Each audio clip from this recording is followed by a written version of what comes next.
Julián llegó a pesar 159 kilos. Su peso le impedía hacer una vida normal. Hasta las tareas más cotidianas, como atarse las zapatillas o sujetar un bebé en brazos, suponían un problema y un riesgo.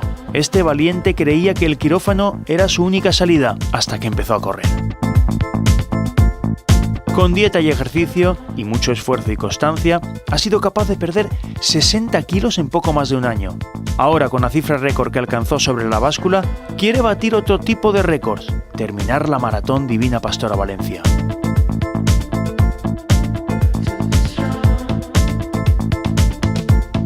Oye, Julián, pues te veo bien, de forma. ¿Acabarás o qué? Son 42 kilómetros, Sí, aunque peso 105 kilos ahora, con el entrenamiento bajaré un poco más de peso y físicamente me encuentro muy fuerte y siguiendo el plan de entreno, genial.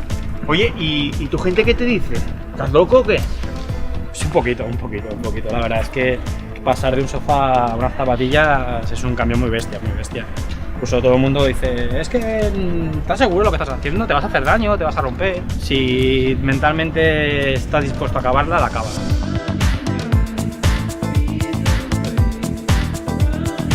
¿Y por qué has elegido Valencia para debutar en tu primera maratón?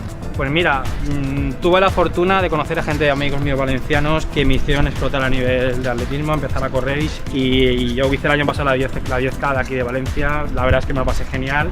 Sé que va a ser algo especial, mucho más especial todavía, y necesito que la gente apoye y que anime, y seguro que todo lo conseguimos, solamente queda eso, motivarnos a todos y seguir.